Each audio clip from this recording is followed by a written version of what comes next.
जय हिंद दोस्तों, मैं हूं आपका दोस्त के बी और करंट अफेयर्स 2020 के लिए एक नई वीडियो में आप सभी का स्वागत है। तो आज के इस वीडियो में हम 9 नवंबर 2020 से जो भी महत्वपूर्ण प्रश्न आपकी परीक्षाओं में पूछे जा सकते हैं उन सभी प्रश्नों को डिस्कस करेंगे। तो आइए इस वीडियो की हम शुरुआत करते हैं। पहला प्रश्न है, भारत और किस देश के स्कूली बच्चों के लिए AIM सीरियस इनोवेशन 3.0 प्रोग्राम की शुरुआत की गई? तो ये शुरू हुआ है भारत और रूस के स्कूली बच्चों के लिए, यानी कि इस प्रश्न का ऑप्शन सी करेक्ट होगा। अब इस प्रश्न से आपको 2-3 पॉइंट के बारे में याद रखना है। पहला तो आप ये ध्यान रखेंगे कि भारत और रूस के स्कूली बच्चों के लिए होता है और ये जो प्रोग्राम है हमारे यहाँ का जो नीति आयोग है, तो नीति आयोग के द्वारा संचालित किया जाता है अटल इनोवेशन मिशन। तो अटल इनोवेशन मिशन हमारे देश का है और रूस का है सीरियस सेंटर। तो इन दोनों के द्वारा एक 14 दिवसीय ये प्रोग्राम होता है जिसमें दोनों देशों के जो छात्र हैं, इसके अलावा कुछ शिक्षक शामिल होते हैं और इनके द्वारा जो हमारा रोबोटिक्स हो गया या फिर जेनेटिक इंजीनियरिंग है, रिमोट सेंसिंग है, इन सभी के क्षेत्र में कार्य किया जाता है। यानी कि इन सभी क्षेत्रों में जो चुनौतियां हैं उनके लिए क्या समाधान हो सकते हैं उसके ऊपर कार्य किया जाता है। तो ध्यान रखेंगे आप AIM सीरियस इनोवेशन 3.0 प्रोग्राम के बारे में। बाकी रूस की बात करते हैं तो इसकी राजधानी मॉस्को में है, मुद्रा यहाँ की है रूबल, राष्ट्रपति हैं व्लादिमीर पुतिन और PM यहाँ के मिखाइल मिशुस्तिन। और रूस के बारे में आप 2 पॉइंट और ध्यान रखेंगे कि इनके द्वारा आर्कटिक M सैटेलाइट को लॉन्च करने की घोषणा की गई है और कोविड-19 के लिए जो पहला टीका है जिसका नाम है स्पुतनिक 5, इसे भी रूस के द्वारा निर्मित किया गया है। तो ये आप देख सकते हैं रूस देश की लोकेशन जो कि क्षेत्रफल के दृष्टिकोण से दुनिया का सबसे बड़ा देश है। और इस वीडियो की जो PDF है वह आपको टेलीग्राम पर मिल जाएगी। टेलीग्राम पर आपको सर्च करना है KV गुरुजी, वहाँ से आप इसके PDF को डाउनलोड कर सकते हैं। और वीडियो अगर आपको पसंद आता है तो वीडियो को लाइक करने के साथ अपने सभी दोस्तों के साथ में शेयर भी कर सकते हैं। अगला प्रश्न है, किस राज्य की सरकार ने मछुआरों के लिए परिवर्तनम योजना को लॉन्च किया? तो इस योजना को लॉन्च किया है केरल राज्य की सरकार ने, यानी कि इस प्रश्न का ऑप्शन डी करेक्ट होगा। अब परिवर्तनम योजना है क्या, तो इसको आइए थोड़ा सा समझते हैं। जैसे अगर हम लोग केरल राज्य की लोकेशन की बात करें तो दक्षिण में आपको कुछ इस प्रकार के शेप में केरल दिखाई देगा। तो इसका बहुत सारा हिस्सा है जो कि हमारे तट से लगा हुआ है। अब जाहिर सी बात है जिस राज्य के पास में तट होता है वहाँ के लोग मछली बहुत ज़्यादा पकड़ते हैं। तो यहाँ पर जो भी हमारे मछली के किसान हैं, यानी कि जिनके द्वारा मछली पकड़ी जाती है, उन सभी की सुविधा के लिए जो भी मछली के प्रसंस्करण के लिए केंद्र हो सकते हैं उनकी स्थापना की जाएगी। यानी कि जो फिश के प्रोसेसिंग के लिए इंडस्ट्री है उसको बढ़ावा दिया जाएगा। इसके अलावा जो यहाँ पर मछलियाँ होती हैं उनके मूल्य को भी फिक्स किए जाने की योजना है राज्य सरकार की। अब इससे फ़ायदा क्या होगा? इससे पहला फ़ायदा तो ये होगा कि जब प्रोसेसिंग इंडस्ट्री को बढ़ावा दिया जाएगा तो इससे बहुत सारे लोगों को रोज़गार मिलेगा, खास तौर पर वो लोग जो कोविड-19 के कारण बेरोज़गार हो चुके हैं या फिर उन युवाओं को जो यहाँ तटों के पास में रहते हैं। तो इसी के लिए परिवर्तनम योजना को लॉन्च किया गया है। और इसके अलावा आप ध्यान रखेंगे कि स्टार्टअप्स के लिए ग्रीन इनोवेशन फंड भी केरल राज्य की सरकार के द्वारा शुरू किया गया है और इनके द्वारा जो फल और सब्जियां हैं उनके MSP को भी फिक्स किया गया है। तो ये चीज़ें आपको केरल से ध्यान रखनी है। राजधानी इसकी तिरुवनंतपुरम में है, राज्यपाल हैं आरिफ मोहम्मद खान और मुख्यमंत्री यहाँ के हैं पिनरई विजयन। उच्च न्यायालय आपको कोच्चि में मिल जाएगा, मुख्य न्यायाधीश यहाँ के हैं S मणिकुमार। बाकी ये सारी चीज़ें केरल से जुड़ी हुई हैं तो ये आपको PDF के अंदर मिल जाएगी। अगला प्रश्न है, हाल ही में चर्चा में रहे बुद्धो और मुंदल द्वीप किस देश में स्थित हैं? तो ये दोनों द्वीपों की बात करते हैं तो ये है पाकिस्तान के द्वीप। किसके? पाकिस्तान देश के ये दोनों द्वीप हैं। तो इस प्रश्न का ऑप्शन B करेक्ट होगा। अब यहाँ पर ये दोनों द्वीप चर्चा में क्यों आए? तो पहले तो आप ये ध्यान रखेंगे कि ये जो दोनों द्वीप हैं यहाँ पर आप देख सकते हैं, ये है पाकिस्तान का सिंध प्रांत। जैसे पाकिस्तान की बात करते हैं तो ये देखिए बलूचिस्तान है, यहाँ पर है पंजाब, यहाँ पर है खैबर पख्तूनख्वा और यहाँ पर आपको मिलेगा सिंध। तो सिंध के पास में ये जो रीजन है अरब सागर से लगा हुआ, यहीं पर आपको दो छोटे छोटे द्वीप मिलेंगे जिनमें से एक का नाम है बुद्धो और दूसरी का नाम है बुंदल। अब ये दोनों द्वीप चर्चा में इसलिए आ गए क्योंकि जो पाकिस्तान के राष्ट्रपति हैं आरिफ अलवी, उनके द्वारा एक अध्यादेश निकाला गया और इस अध्यादेश का नाम है Pakistan island development authority ordinance. तो जैसे हमारे यहाँ का राष्ट्रपति आर्टिकल 123 के अंतर्गत अध्यादेश लाता है, उसी प्रकार से पाकिस्तान के राष्ट्रपति के द्वारा एक अध्यादेश निकाला गया और इस अध्यादेश के माध्यम से पाकिस्तान की सरकार के द्वारा इन दोनों द्वीपों के ऊपर दावा किया गया। हालांकि द्वीपों की बात करते हैं तो इसका जो प्रशासन है वह सिंध की जो राज्य सरकार है उसके द्वारा किया जाता है।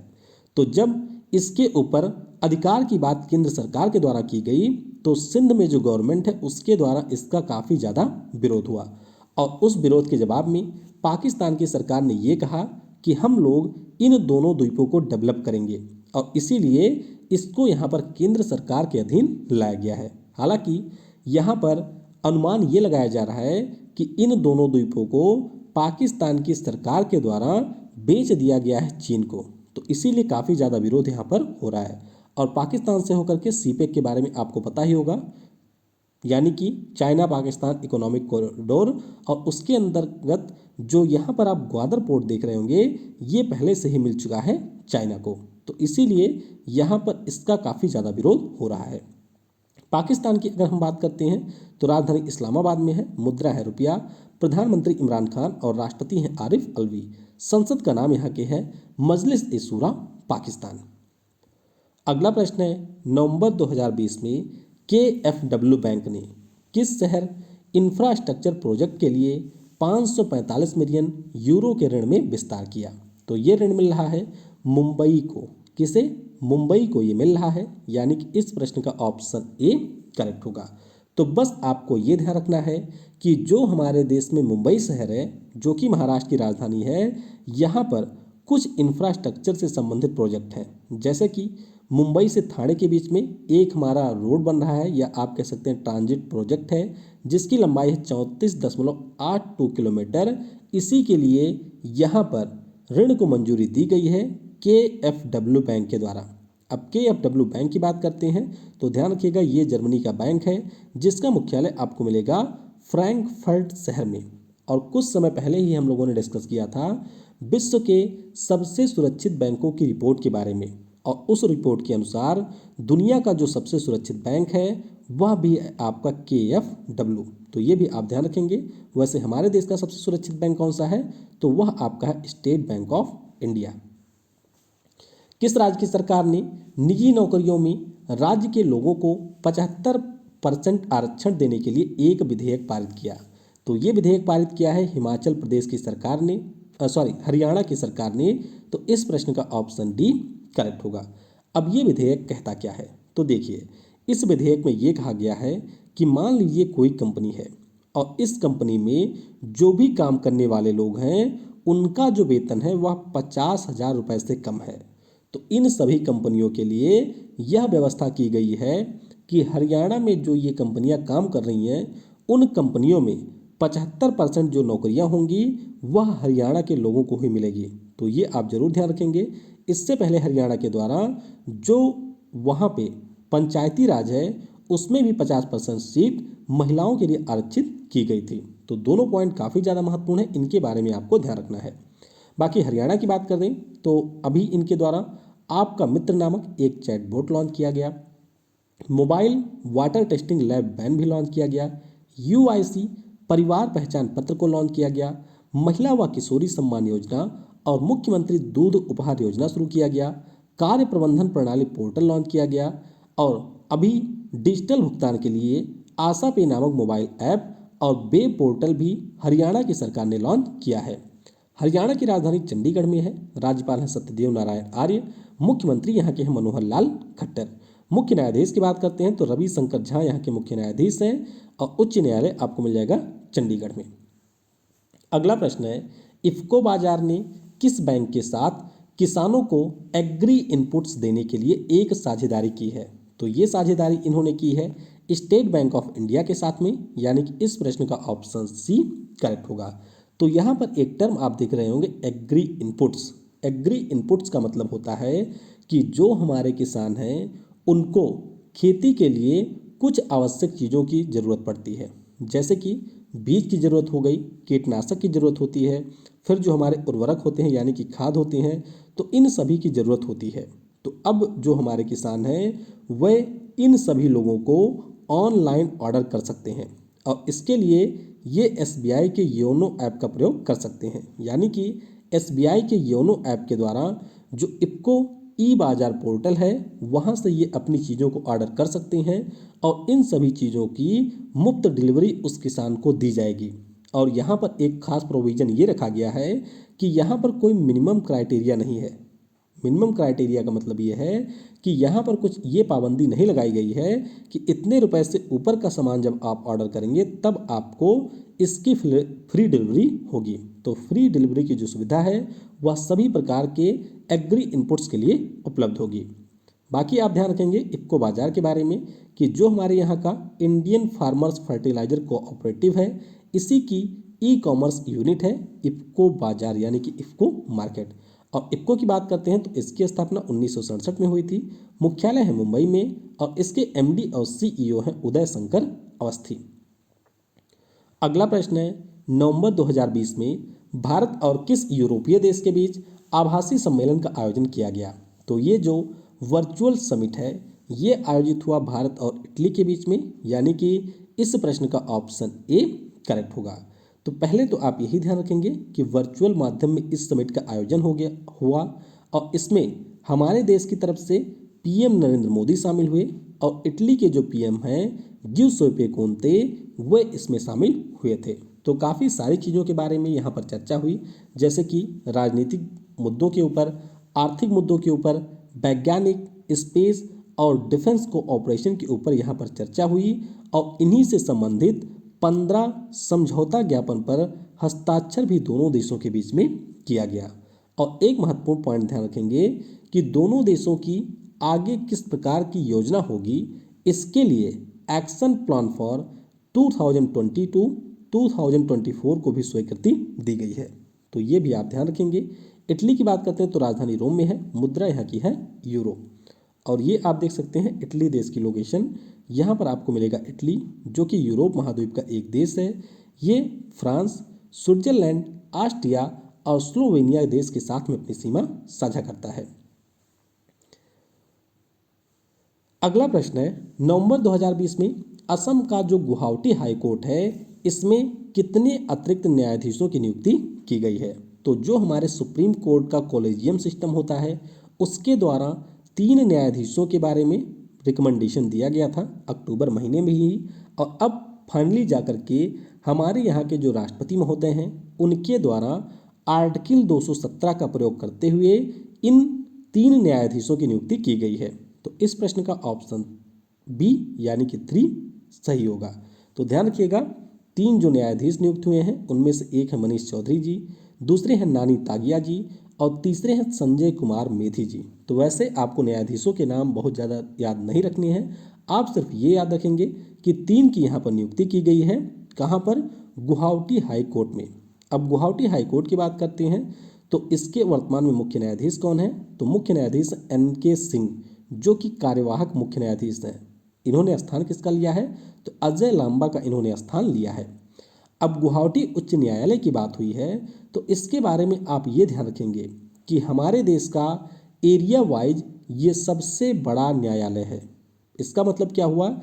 इसका मतलब ये है कि जो इसका जुरिस्डिक्शन है वह असम के साथ साथ मिजोरम, अरुणाचल प्रदेश और नागालैंड में भी लागू होता है। यानी कि किसी भी एक हाई कोर्ट के पास में इतने ज़्यादा एरिया का जुरिस्डिक्शन हमारे देश में नहीं है। तो सबसे ज़्यादा एरिया आता है गुवाहाटी हाई कोर्ट में, तो ये असम को कवर करता है, मिजोरम को कवर करता है, अरुणाचल प्रदेश को कवर करता है और नागालैंड को भी कवर करता है। सामान्य शब्दों में आपको ये ध्यान रखना है कि अरुणाचल प्रदेश, मिजोरम और नागालैंड का भी हाई कोर्ट आपको मिलेगा गुवाहाटी में। अगला प्रश्न है, नवंबर 2020 में भारतीय ज्ञान प्रणाली के लिए किस IIT संस्थान में एक उत्कृष्टता केंद्र की स्थापना की जाएगी? तो ये जो उत्कृष्टता केंद्र है यानी कि सेंटर ऑफ एक्सलेंस है, ये स्थापित किया जाएगा IIT खड़गपुर में। तो इस प्रश्न का ऑप्शन डी करेक्ट होगा। और अभी एक वेबिनार हुआ यानी कि एक ऑनलाइन सेमिनार हुआ जिसमें हमारे जो शिक्षा मंत्री हैं रमेश पोखरियाल निशंक जी ये शामिल हुए थे और इसी के दौरान इसकी घोषणा की गई है। तो सिर्फ आपको ध्यान रखना है कि आईआईटी खड़गपुर में भारतीय ज्ञान प्रणाली के लिए यानी कि इंडियन नॉलेज सिस्टम के लिए एक उत्कृष्टता केंद्र की स्थापना की जाएगी। अगला प्रश्न है, किस राज्य की सरकार ने सस्ते दर पर भोजन देने के लिए मोबाइल अम्मा कैंटीन की शुरुआत की? तो इसकी शुरुआत की है तमिलनाडु राज्य की सरकार ने। तो इस प्रश्न का ऑप्शन ए करेक्ट होगा। तो तमिलनाडु के सीएम कौन है? इडापड्डी के पलानीस्वामी जी यहाँ के सीएम हैं और उन्हीं के द्वारा जो भी हमारे गरीब लोग हैं, खास तौर पर वह लोग जो कि डेली वेजेस मजदूर हैं, उनके लिए इसकी शुरुआत की गई है। तो ये आप ध्यान रखेंगे। इसके अलावा सीएम महोदय के द्वारा थेनी जिले में इंटीग्रेटेड ड्रिंकिंग वाटर प्रोजेक्ट की भी आधारशिला रखी गई है। तो दोनों पॉइंट आपको याद रखना है। तमिलनाडु की बात करते हैं तो राजधानी चेन्नई में है, राज्यपाल बनवारी लाल पुरोहित हैं, मुख्यमंत्री हैं इडापड्डी के पलानीस्वामी। उच्च न्यायालय आपको मिलेगा चेन्नई में और मुख्य न्यायाधीश यहाँ के हैं अमरेंद्र प्रताप शाही। 4 आपको टाइगर रिजर्व मिल जाएंगे जैसे कि मुदुमलाई है, सत्यमंगलम है, कलाकड़ मुंदन थरई है और है अनामलाई। इसके अलावा यहाँ के एलिफेंट रिजर्व भी काफ़ी पूछे जाते हैं, तो 4 एलिफेंट रिजर्व भी आपको मिलेंगे, अनामलाई, नीलगिरी, कोयम्बटूर और श्रीविल्पुत्तूर। आप ध्यान रखिएगा ये तमिलनाडु में है। कई बार लोग इसे गलती से आंध्र प्रदेश में टिक कर देते हैं। और तमिलनाडु के बारे में कई सारी चीज़ें अभी हम लोगों ने पढ़ी थी, जैसे कि यहाँ पर एक स्मार्ट ब्लैक बोर्ड योजना शुरू की गई है। इसके अलावा जो भी हमारे वकील होते हैं उनके लिए यंग एडवोकेट वेलफेयर स्कीम की शुरुआत की गई है। भारतीय बौद्धिक संपदा जो रिपोर्ट आई थी उसमें ये रहा है दूसरे स्थान पर। एम वीरलक्ष्मी देश की पहली महिला एम्बुलेंस ड्राइवर बनी है। नैतिक कृत्रिम बुद्धिमत्ता, ब्लॉकचेन और साइबर सुरक्षा पर पॉलिसी लाने वाला ये हमारे देश का पहला राज्य भी बना है। तो ये सारी चीज़ें आपको यहाँ से याद रखनी है। अगला प्रश्न है, नवंबर 2020 में कोविड-19 के मद्देनजर पटाखों पर प्रतिबंध लगाने वाला पहला राज्य कौन बना है? तो सिर्फ आपको पहला राज्य का नाम याद रखना है। तो ये राज्य है राजस्थान, जिसके सीएम के द्वारा 2 नवंबर को हुई इसके ऊपर बैन लगाने की घोषणा कर दी गई थी। और राजस्थान के बाद में कई सारे अन्य राज्यों के द्वारा पटाखों की बिक्री और इसे जलाए जाने के ऊपर प्रतिबंध लगाया गया है। तो ध्यान रखेंगे आप लोग, राजस्थान के द्वारा सबसे पहले प्रतिबंध लगाया गया था। अब इस प्रतिबंध के पीछे का कारण क्या है? देखिए, 2 कारण यहाँ पर आपको देखने को मिलेंगे। पहला चीज़ तो आपने देखा होगा कि जब हमारे यहाँ पर ठंडी आती है तो उस समय दिल्ली एनसीआर के पास का जो रीजन है वहाँ पर आपको एक बहुत ही घना कोहरा देखने को मिलता है और इस कोहरे में आपको कई सारे खतरनाक केमिकल्स भी मिलते हैं जिससे हमारे स्वास्थ्य के ऊपर बुरा प्रभाव पड़ता है। और दूसरा रीजन है कोविड-19। तो कोविड-19 से क्या लेना देना इसका है? कोविड-19 डिसीज़ के बारे में आपको पहले भी बता चुका हूँ कि यहाँ पर जो मरीज होते हैं उनको सांस लेने में दिक्कत होती है। तो जब प्रदूषण बढ़ जाता है उस स्थिति में भी सांस लेने में दिक्कत होती है और ऐसी स्थिति में जब कोविड-19 और वायु प्रदूषण दोनों किसी व्यक्ति के ऊपर हावी हो जाता है तो उस स्थिति में यहाँ पर व्यक्ति के लिए ज़्यादा से ज़्यादा खतरा होने के चांसेस बढ़ जाते हैं। तो इसीलिए यहाँ पर राज्य सरकारों के द्वारा प्रतिबंध लगाया जा रहा है। और आप भी एक जागरूक नागरिक होने के कारण ये बिल्कुल भी मत समझिएगा कि हिंदुओं के लिए ये लगाया गया है, ये आपकी सेफ्टी के लिए है। तो जो भी नियम है इनको आपको फॉलो भी जरूर करना है। बाकी राजस्थान की बात करते हैं तो राजधानी जयपुर में है, राज्यपाल हैं कलराज मिश्रा और मुख्यमंत्री हैं अशोक गहलोत। उच्च न्यायालय आपको जोधपुर में मिलेगा, मुख्य न्यायाधीश यहाँ के इंद्रजीत मोहंती। अगला प्रश्न है, प्रधानमंत्री नरेंद्र मोदी ने किस राज्य में रो पैक्स टर्मिनल व एक रो पैक्स सेवा का उद्घाटन किया? तो इसका उद्घाटन किया गया है गुजरात राज्य में, यानी कि इस प्रश्न का ऑप्शन सी करेक्ट होगा। अब ये सेवा है क्या? तो आइए इसको हम लोग मैप के जरिए समझते हैं। रो पैक्स सेवा की अगर हम लोग बात करते हैं या फिर हम लोग फेरी सर्विस की बात करते हैं तो इसके अंतर्गत मुख्य रूप से एक जहाज होती है। जैसे आप देख सकते हैं ये जहाज है, तो ये जहाज एक स्थान से दूसरे स्थान को जोड़ती है। तो ये सेवा शुरू कहाँ से हुई है? यहाँ पर आपको मिलेगा हजीरा जो कि गुजरात का हिस्सा है और यहाँ पर आपको मिलेगा घोघा। तो ये पानी वाला घोघा नहीं है, ये हमारा एक स्थान है गुजरात राज्य में। तो अगर हम लोग इन दोनों स्थानों की बात करते हैं तो अगर बाई रोड हम इन दोनों स्थानों को कनेक्ट करें तो लगभग इनके बीच की जो दूरी है वह आपको 400 किलोमीटर देखने को मिलेगी। यानी कि अगर किसी व्यक्ति को हजीरा से जाना है घोघा तो 400 किलोमीटर की यात्रा उसे तय करना होगा। लेकिन अब जो यहाँ पर फेरी सर्विस शुरू हो गई है, इसके माध्यम से कोई भी व्यक्ति हजीरा से डायरेक्टली जहाज में बैठेगा और इसके द्वारा यहाँ पर पहुँच जाएगा। तो यहाँ पर जो डिस्टेंस होगी वह होगी मात्र 70 किलोमीटर। तो इससे काफ़ी ज़्यादा फायदा होगा दोनों शहरों के बीच में यात्रा करने वाले यात्रियों के लिए। तो इसी के लिए पीएम के द्वारा यहाँ पर इस रोपैक्स सेवा की शुरुआत की गई है। बाकी गुजरात की बात करें तो राजधानी गांधीनगर में है। राज्यपाल आचार्य देवव्रत हैं। मुख्यमंत्री यहाँ के हैं विजय रूपानी। लोकसभा में यहाँ की 26 सीटें हैं, राज्यसभा में हैं 11 और यहाँ की विधानसभा में 182 सीटें हैं। मुख्य न्यायाधीश हैं विक्रमनाथ और उच्च न्यायालय आपको मिल जाएगा अहमदाबाद में। राष्ट्रीय पार्क 4 आपको मिलेंगे, ब्लैक बक, गिर, बंसदा और है हमारा कच्छ। गुजरात से जुड़े हुए कुछ महत्वपूर्ण चीज़ें आपको बता देता हूँ, जैसे कि जो अभी हमारे यहाँ पर स्वच्छ सुंदर सामुदायिक शौचालय श्रेणी में अवार्ड दिया गया, इसमें पहला स्थान मिला है गुजरात को। ग्रामीण इलाकों के लिए डिजिटल सेवा सेतु प्रोग्राम की शुरुआत की गई। सीएम महिला उत्कर्ष योजना की भी यहाँ पर शुरुआत की गई है। आईएनएस विराट का यहाँ पर विघटन किया गया, ये महत्वपूर्ण प्रश्न है। Strong ecosystem reports for startup ranking में ये पहले स्थान पर रहा। MPEDA द्वारा जो गुणवत्ता नियंत्रण प्रयोगशाला है वह भी गुजरात के पोरबंदर में खोली जा रही है। निर्यात तैयारी सूचकांक में ये पहले स्थान पर रहा। मुख्यमंत्री किसान सहाय योजना भी यहीं पर शुरू की गई। आशीष भाटिया यहाँ पर नए DGP बने हैं। और अभी हम लोगों ने पढ़ा था गुजरात में सी प्लेन सेवा की भी शुरुआत की गई है। इसके अलावा टीशर गन का प्रयोग करने वाली पहली पुलिस बन गई है गुजरात की पुलिस। फिर आप ध्यान रखेंगे कि जो दुनिया की पहली उड़ने वाली कार है पल्वी, इसका निर्माण भी गुजरात राज्य में शुरू होगा अगले साल से। तो ये रहा आज का हमारा करंट अफेयर्स। वीडियो आपको कैसा लगा ये नीचे कमेंट में आप बता सकते हैं। बाकी अगर आप लोग इसमें कुछ और ज़्यादा सुधार चाहते हैं जिससे आपको और बेहतर चीज़ें मिल सकें या आपको और ज़्यादा अच्छे तरीके से करंट अफेयर्स याद हो सके, तो उसके लिए आप नीचे कमेंट में सुझाव दे सकते हैं। कल मैंने आपसे पूछा था कि IPL के इतिहास में 200 मैच खेलने वाले पहले खिलाड़ी कौन बने, तो ये हैं चेन्नई सुपर किंग्स के कप्तान महेंद्र सिंह धोनी। तो इस प्रश्न का ऑप्शन सी करेक्ट होगा। आज की वीडियो से आपके लिए प्रश्न है, भारत के मुख्य न्यायाधीश शरद अरविंद बोबड़े जी के द्वारा किस शहर में भारत के पहले ई-रिसोर्स सेंटर न्याय कौशल का उद्घाटन किया गया? तो इस प्रश्न का उत्तर आपको नीचे कमेंट सेक्शन में देना है। वीडियो को समय देने के लिए आप सभी को बहुत बहुत धन्यवाद। Thanks for watching. जय हिंद, जय भारत और सबसे ज़रूरी, पढ़ेगा भारत तो बढ़ेगा भारत।